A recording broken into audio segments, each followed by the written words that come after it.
Иногда один актер способен изменить весь фильм. Кто-то отказывается произносить реплики, кто-то требует переписать сцену, а кто-то и вовсе меняет концовку фильма. Сегодня я расскажу об актерах, которые вмешивались в съемочный процесс настолько сильно, что фильмы превращались в нечто иное, нежели задумывали сценаристы, иногда до такой степени, что режиссер уже не узнавал свое собственное творение. Именно такой случай произошел на съемках американской истории X, где Эдвард Нортон вышел далеко за рамки актерской роли. You can't go into a film with your eye only on an assumption that the finished product is going to be great or something like that. You have to go into it.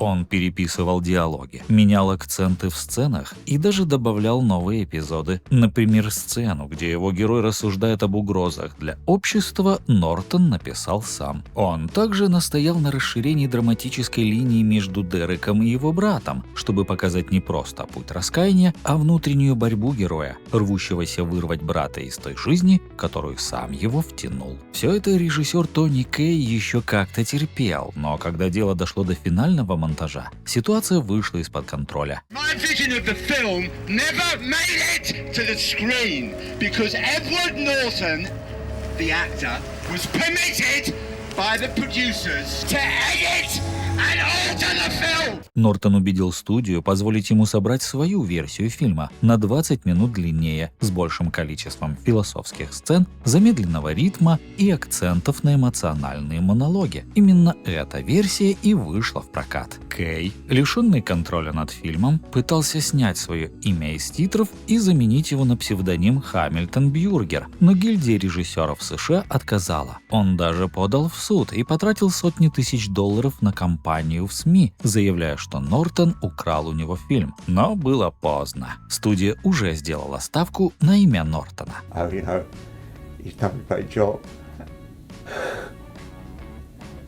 В результате зрители получили выдающийся фильм, а сам Нортон – роль, вошедшую в историю. Но ценой этому стала творческая война, в которой режиссер фактически проиграл собственное кино. И если в кадре герой Нортона меняется и осознает свои ошибки, то за кадром все было куда менее гуманно. Go and get another fucking job, you stupid fucking bitch whore, useless crap motherfucker. «Побег из Шоушенка» – фильм, который неожиданно провалился в прокате, но потом занял верхнюю строчку в рейтинге IMDb и стал символом надежды для миллионов зрителей.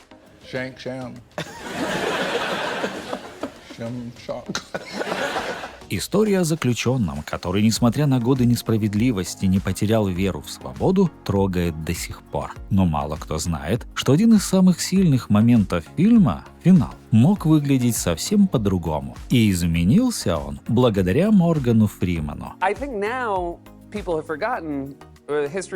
Когда Фриман прочитал сценарий, он сразу сказал: «Концовка слабая».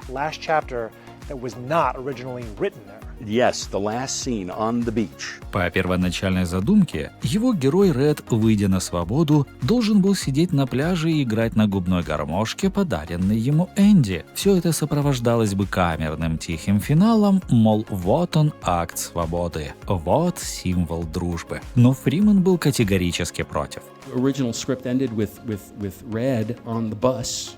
Going off to this uncertain... Он считал такую сцену банальной, неестественной и избыточной. И уж тем более не той, которая должна завершать фильм о внутренней борьбе, стойкости и вере. Он не просто высказал мнение, он отказался ее снимать. Более того, Фримен настоял, чтобы финал не сводился к символам вроде гармошки, а был настоящей эмоциональной точкой. Режиссер Фрэнк Дарабонт спорил, предлагал альтернативы, но актер стоял на своем. В результате сцену переписали. Зритель все-таки видит долгожданную встречу Энди и Реда на побережье, но без надуманных деталей, только взгляды и горизонт. Ничего лишнего. Именно это сдержанное, но мощное завершение стало финальной нотой, которую вспоминают зрители. Концовка не давит на эмоции, она освобождает. И в этом заслуга не только режиссера, но и актера, который почувствовал, что герою нужен не символ, а настоящая свобода.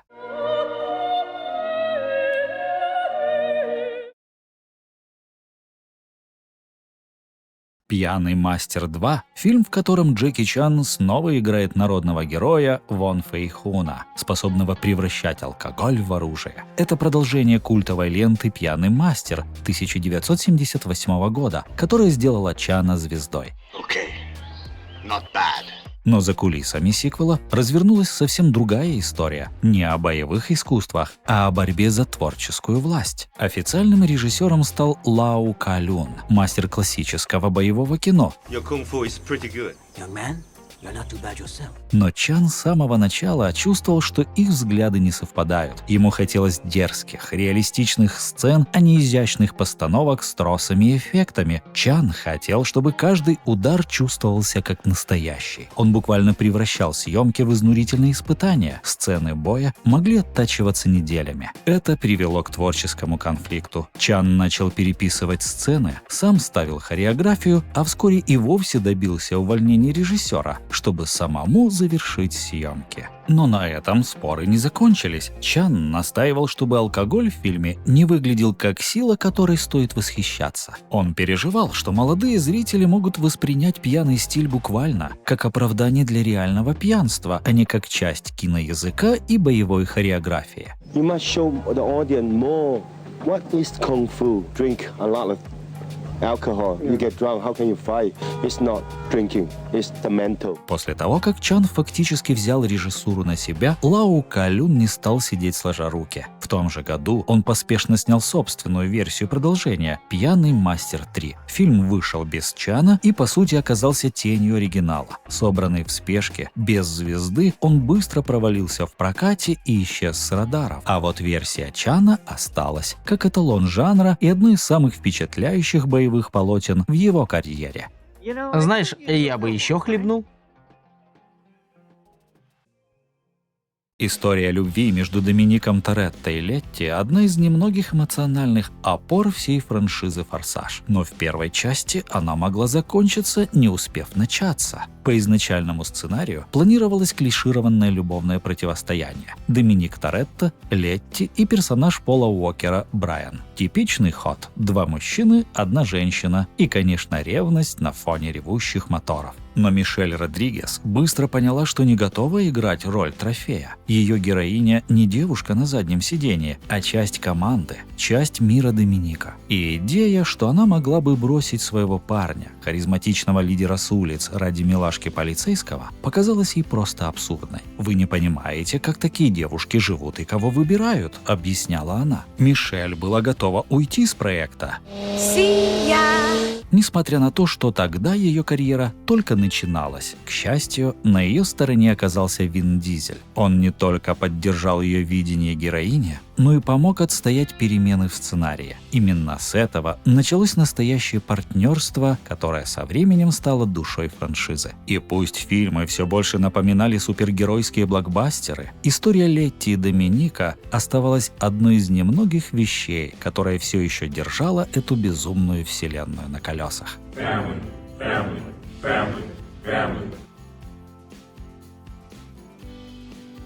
Когда в проект заходит Том Круз, студии обычно готовы на многое, особенно если это запуск новой киновселенной. Так было с «Мумией» 2017 года, которая должна была открыть амбициозную линейку под названием Dark Universe. Но вместо хоррора с древними проклятиями зрители получили очередной боевик имени Тома Круза. Актер получил фактически полный контроль над проектом, правил сценарий, настаивал на пересъемках и даже вмешивался в процесс монтажа. Изначально «Мумия» должна была делить экранное время с героем Круза, но актер настоял на том, чтобы его персонаж получил в этой истории намного больше внимания. Say it. Show me the mummy. Show me the mummy. В итоге центральной фигурой стал он сам, а ужасы отошли на второй план. Итог: зрители не поняли, что это вообще было, и темная вселенная закончилась, не успев начаться. Дэниел Дэй-Льюис – это не просто актер, а целый кинофеномен. И не потому, что он брался только за избранные проекты, а потому что его требования могли перевернуть съемочный процесс с ног на голову. Например, ради роли в «Моей левой ноге» он настоял, чтобы вся команда относилась к нему так же, как к человеку с церебральным параличом. Актер отказывался выходить из образа даже вне камеры. Его каждое утро усаживали в инвалидную коляску и в таком виде перевозили по съемочной площадке, порой буквально перенося его через кабель и оборудование. Он даже обедал в ресторанах, не выходя из роли, и на полном серьезе просил кормить его с ложечки. Give him some food in his mouth. And the guy said, "Is this a bloody joke or something?" He said, "I'm off." Стоит отметить, что тогда Дэниел Дэй-Льюис еще не был суперзвездой, и студия позволяла такие выходки только из-за его таланта. Все понимали, что никто не сможет сыграть Кристи Брауна так, как он. А в бандах Нью-Йорка он потребовал, чтобы костюмы были сделаны вручную по технологиям 19 века и ходил в них даже в свободное время. Более того, он принципиально не надел современное пальто, несмотря на холод, и подхватил воспаление легких. Но даже это не заставило его прервать съемки, ведь выйти из роли для него было равносильно предательству персонажа. Мои поступки внушают ужас. Во время работы над Линкольном он начал писать своим коллегам письма, как будто от имени президента США. За месяцы до съемок он переписывался с Салли Филд в духе 19 века, обращаясь к ней «моя дорогая миссис Линкольн». Актеры, игравшие его детей, признавались, что за весь съемочный период так и не познакомились с самим Дэй-Льюисом. «Я никогда не встречал Дэниела», — говорит Джозеф Гордон-Левитт, «только Авраама Линкольна. Я называл его сэр, а он звал меня Роберт». Для кого-то это выглядело как театральность, но для Дэй-Льюиса это было условием. Или он полностью растворяется в персонаже, или фильм не состоится вовсе. И хотя продюсеры каждый раз вздыхали, глядя на расходы и график, результат говорил сам за себя. Все-таки есть актеры, которые буквально переписывают правила съемок и делают это с Оскаром в кармане.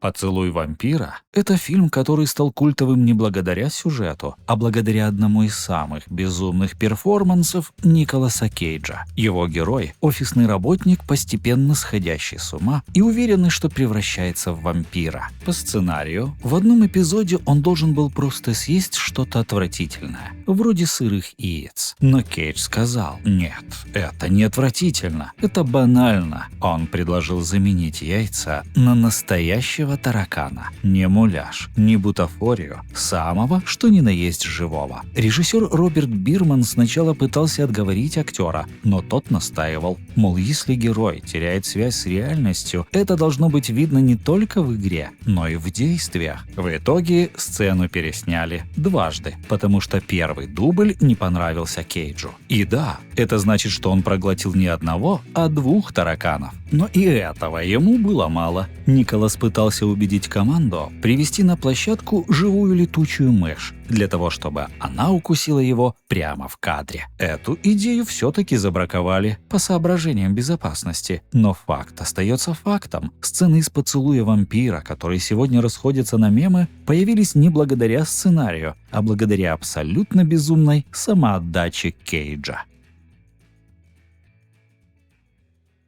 «Отступники» Мартина Скорсезе – напряженный криминальный триллер, полный предательств, подстав и двойной игры. Главным злодеем в этой запутанной истории стал Фрэнк Костелло, харизматичный и пугающий мафиози в исполнении Джека Николсона. Это была последняя по-настоящему яркая и интересная роль актера перед уходом из кино, и он явно решил сделать ее незабываемой. Хотя сценарий был почти закончен, Николсон с самого начала дал понять – просто сыграть злодея неинтересно. Он хотел, чтобы Костелло не был очередным брутальным боссом мафии, а вызывал у зрителя неуют, страх, смешанный с отвращением. Ты хочешь о чем-то спросить меня? Он предложил добавить персонажу непредсказуемость, которая сделала бы его еще более опасным и нестабильным. Среди предложений Николсона – сцена, где его герой сидит в кинотеатре для взрослых, и эпизод, где Костелло появляется в постели сразу с 2 женщинами. Это было не ради эпатажа, а для создания образа человека, который наслаждается властью, унижением других и отсутствием всяческих моральных и эмоциональных границ. Прости, но так было нужно. Мартин Скорсезе не только согласился, но и сразу понял, какую глубину это может дать персонажу. Так, благодаря вмешательству Николсона, злодей фильма из стандартного архетипа превратился в по-настоящему тревожную фигуру, тошнотворно-обаятельную и пугающе реальную. А образ Костелло остался в памяти зрителей надолго. Именно потому, что актер настоял. Злу нужно дать не только лицо, но и странную, мерзкую человечность. Тяжела царская корона. Все мы привыкли, что Шрек звучит так. Есть лишь я и моя топь. С харизмой, которую в русском дубляже подарил Алексей Колган. Его голос настолько удачно попал в образ, что даже создатели мультфильма признавали. Русскоязычная версия получилась не хуже, а местами даже лучше оригинала. Но трудно представить Шрека и без его фирменного шотландского акцента, который в оригинале подарил персонажу Майк Майерс. Okay, look, I'm sorry, all right? Однако мало кто знает, что изначально у Огра был совсем другой голос, и путь финальной версии обошелся студии DreamWorks в миллионы долларов. Первым актером, утвержденным на роль, был Крис Фарли. Он озвучил почти весь текст, делая Шрека более застенчивым и человечным. No! I'm an ogre! Doesn't that bother you? Однако после внезапной смерти Фарли проект оказался на паузе. Тогда в дело вступил Майк Майерс, его коллега по шоу Saturday Night Live. Майерс переписал сценарий под себя, записал все реплики и вроде бы уже завершил работу, пока не передумал. По его словам, выбранный сначала акцент звучал слишком карикатурно и пугал. Он предложил сделать акцент шотландским, более грубым, простым, контрастным на фоне высокомерного злодея с британским произношением. Go on this quest for me, and I'll give you your swamp back. К этому моменту уже была анимирована треть сцен, и новая озвучка означала полную переработку мимики персонажа. Это стоило студии от 4 до 5 миллионов долларов, почти 10% бюджета. Продюсер Джеффри Катценберг колебался, но в итоге доверился Майерсу и оказался прав. Голос стал одной из главных отличительных черт персонажа и помог Шреку не только стать хитом, но и запустить целую франшизу. Кстати, мало кто знает, но на ранних этапах фильм вообще пытались сделать с помощью motion capture с живым актером в костюме. Получалось жутко, и проект перезапустили. Так, через череду сомнений и переделок родился тот самый Шрек, которого полюбил весь мир. Великаны как луковицы. Воняют? Сегодня в это трудно поверить, но когда «Чужой 3» только вышел, он вызвал шквал ненависти. Даже его режиссер Дэвид Финчер открестился от фильма, заявив: «Никто ненавидит его сильнее, чем я».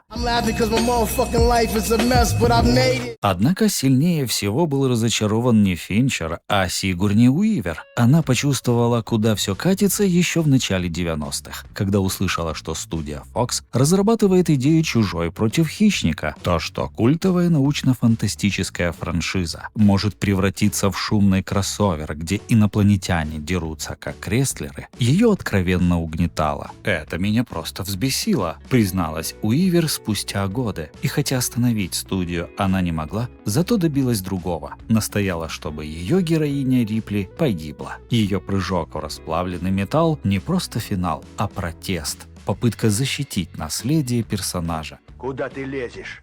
Все стоят, а ты лезешь. Конечно, спустя 5 лет студия все же вернула Рипли в виде клона. Судя по всему, желание заработать легких денег изменило мнение актрисы, ведь за возвращение ей было предложено целых 11 миллионов долларов. Но, по крайней мере, в «Чужом 3» она ушла на своих условиях, изменив ход франшизы навсегда. How do you feel about her being bold?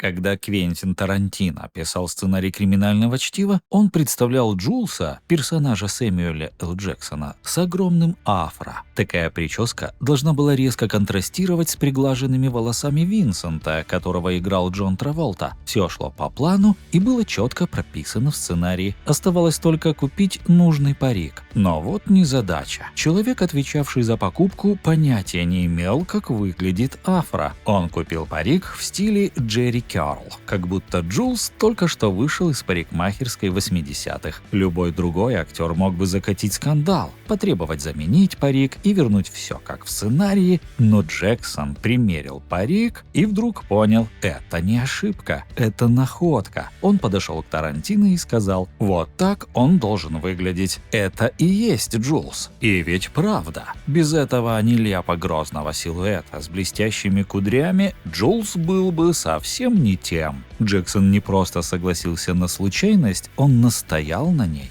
И этот образ остался в фильме не запланированный, не предусмотренный сценарием, но полностью одобренный и закрепленный самим актером. Так, одна импровизация стала визуальной визиткой фильма, а требование Джексона оставить все как есть изменило не только внешний вид героя, но и настроение каждой сцены с его участием. И если бы актер не вмешался, Джулс мог бы остаться просто очередным гангстером, а по итогу стал легендарным персонажем. Вот это я хотел услышать! Иногда один актер удерживает на плаву целый фильм. Отказ от шаблонов, битвы за персонажей, капризы, стоящие миллионы. Все это не про эго, а про страсть, которая и делает кино живым. Спасибо за просмотр. Удачи!